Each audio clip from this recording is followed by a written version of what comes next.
नमस्ते और आप सभी सत्य और ज्ञान के सीकरों का स्वागत है। हजारों साल पहले भारत के हृदय में वास्तविकता, आत्मा और ब्रह्मांड की प्रकृति को समझने की गहरी खोज ने विभिन्न दार्शनिक विचारधाराओं को जन्म दिया। ये विचारधाराएं, जिन्हें दर्शन के रूप में जाना जाता है, जीवन, मृत्यु और ईश्वर पर कई दृष्टिकोण प्रस्तुत करते हैं। हर दर्शन एक अनोखे लेंस की तरह दुनिया और इस जटिल नृत्य में हमारे स्थान को देखने का एक अलग तरीका प्रदान करता है। मेरे साथ इस खोज पर निकलें ताकि हम युगों के ज्ञान को उजागर कर सकें और अपने अंदर के साधक को जागृत कर सकें। हमारी खोज वेदांत से शुरू होती है, जिसे अक्सर हिंदू दर्शन का मुकुटमणि माना जाता है। उपनिषदों के प्राचीन ज्ञान में निहित वेदांत, जिसका अर्थ है वेदों का अंत, अस्तित्व के सार में तल्लीन करता है। यह ब्रह्म की बात करता है, जो परम वास्तविकता है।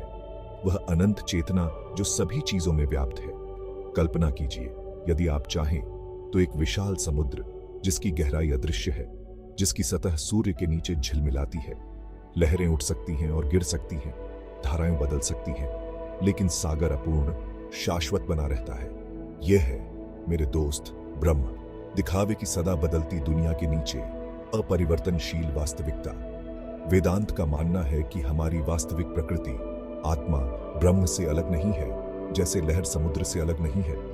यह एहसास ब्रह्मांड के साथ हमारी एकता की यह गहरी समझ मुक्ति की कुंजी है, जन्म और मृत्यु के चक्र से मुक्ति की। आदि शंकराचार्य द्वारा प्रतिपादित अद्वैत वेदांत अद्वैतावाद की बात करता है, व्यक्तिगत आत्मा और परम वास्तविकता की पूर्ण एकता। प्रत्येक पथ आध्यात्मिक प्राप्ति के एक ही शिखर तक पहुंचने का एक अलग मार्ग है। आइए अब हम अपना ध्यान सांख्य पर केंद्रित करते हैं, एक दर्शन जो सृजन के रहस्यों और चेतना की प्रकृति को उजागर करता है। ब्रह्मांड की कल्पना एक भव्य नाटक के रूप में करें, अस्तित्व के मंच पर एक ब्रह्मोदर्डीय नाटक का खुलासा।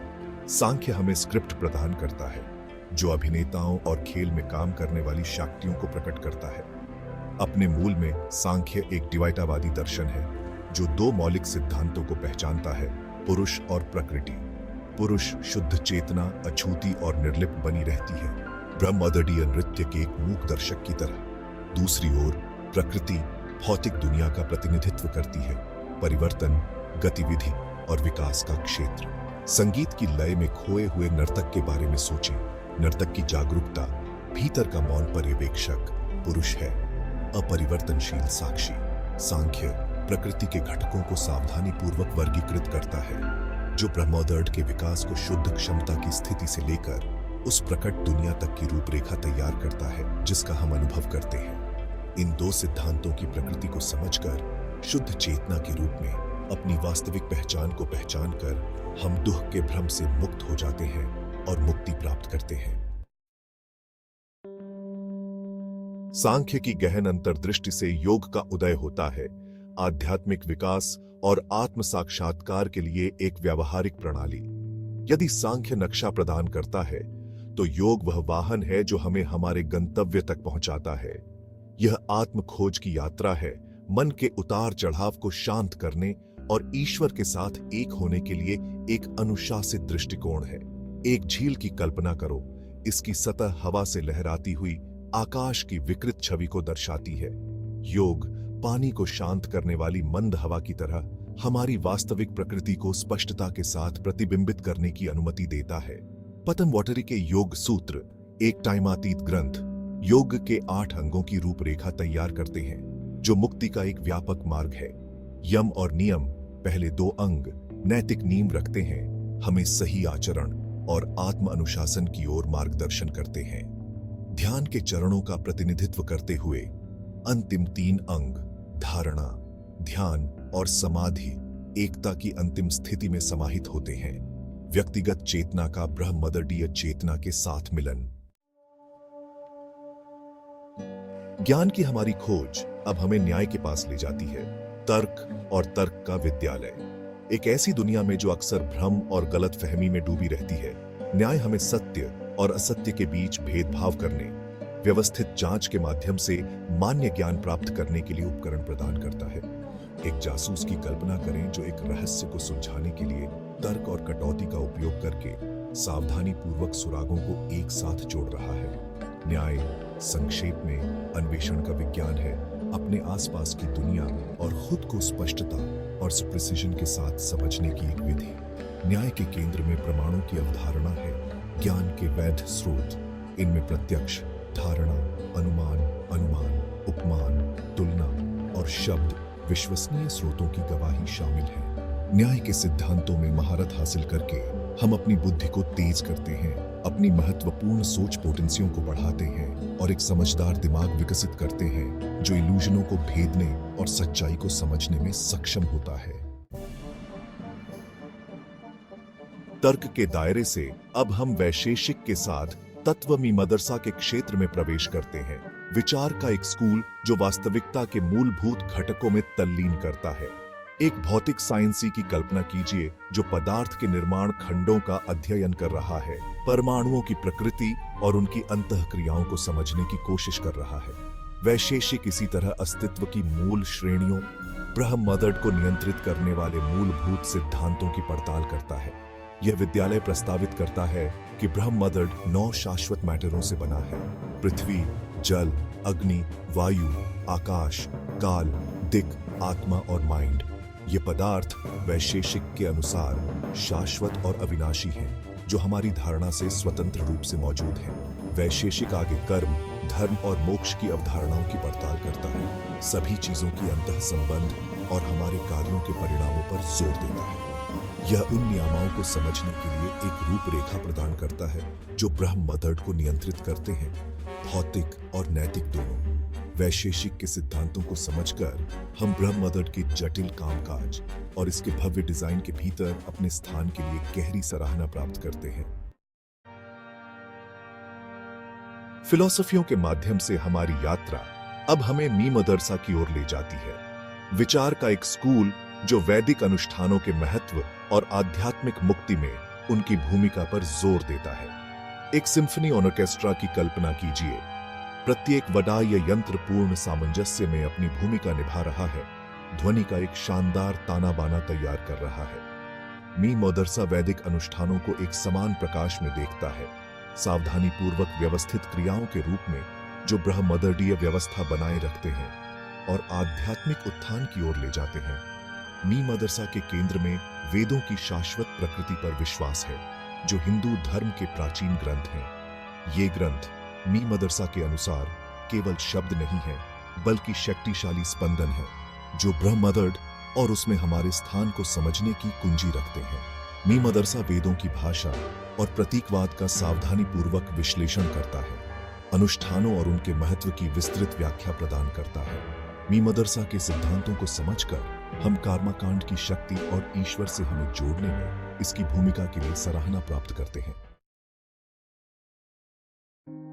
अब हम द्वैत वेदांत के दायरे में उतरते हैं। विचार का एक स्कूल जो व्यक्तिगत आत्मा और सर्वोच्च ईश्वर के बीच शाश्वत भेद पर जोर देता है, जिसे अक्सर भगवान विष्णु के रूप में दर्शाया जाता है। एक नदी की कल्पना करो जो सागर की ओर बह रही है। उसका पानी अलग है, फिर भी अंततः समुद्र की विशालता में विलीन हो जाता है। द्वैत वेदांत व्यक्तिगत आत्मा की ईश्वर की ओर यात्रा को पहचानते हुए उनकी शाश्वत पृथकता पर जोर देता है। द्वैत वेदांत के केंद्र में भक्ति की अवधारणा है, ईश्वर के प्रति अटूट डिवोशन। यह प्रेम और समर्पण के इस मार्ग के माध्यम से है कि आत्मा अपनी सीमाओं को पार करती है और ईश्वर की कृपा का अनुभव करती है। भक्ति के मार्ग को अपनाकर प्रेम और समर्पण का विकास करके द्वैत वेदांत हमें दिव्य कृपा का आनंद अनुभव करने और मुक्ति प्राप्त करने का मार्ग दिखाता है। हमारी खोज अब हमें विशिष्टाद्वैत वेदांत की ओर ले जाती है। विचार का एक स्कूल जो आत्मा और ईश्वर के बीच संबंधों पर एक अनोखा दृष्टिकोण प्रस्तुत करता है। पानी की एक बूंद की कल्पना करो जो समुद्र में विलीन हो रही है। उसका अस्तित्व बना हुआ है, फिर भी पूरी तरह से विशालता में समा गया है। विशिष्टाद्वैत, जिसका अर्थ है योगाय अद्वैतवाद, व्यक्तिगत आत्मा और सर्वोच्च व्यक्ति के बीच एक समान संबंध का वर्णन करता है। फिलॉसफी शास्त्री संत रामानुजाचार्य द्वारा प्रतिपादित यह मत यह मानता है कि आत्मा जबकि अलग है, ईश्वर का एक अभिन्न अंग है, जैसे लहर सागर का एक हिस्सा है। यह प्रपत्ति की अवधारणा पर जोर देता है, दिव्य इच्छा के प्रति पूर्ण समर्पण मुक्ति के मार्ग के रूप में। विशिष्टाद्वैत ईश्वर पर हमारी निर्भरता को पहचानते हुए ईश्वर के प्रति समर्पण के समान दृष्टिकोण को प्रोत्साहित करता है। विशिष्टाद्वैत के सिद्धांतों को अपनाकर हम ईश्वर के साथ संबंध की गहरी भावना विकसित करते हैं, सर्वोच्च व्यक्ति के साथ हमारी अंतर्निहित एकता को पहचानते हैं। अब हम अद्वैत वेदांत की गहन गहराई में उतरते हैं, विचार का एक स्कूल जो साहसपूर्वक सभी अस्तित्व की एकता की घोषणा करता है। प्रकाश के एक स्रोत की कल्पना करो जो पूरे ब्रह्मांड को रोशन कर रहा है। उसकी किरणें हर कोने, हर प्राणी तक पहुंच रही हैं। अद्वैत, जिसका अर्थ है अद्वैतावाद, यह दावा करता है कि केवल एक ही वास्तविकता है, ब्रह्म, और बाकी सब कुछ एक भ्रम है।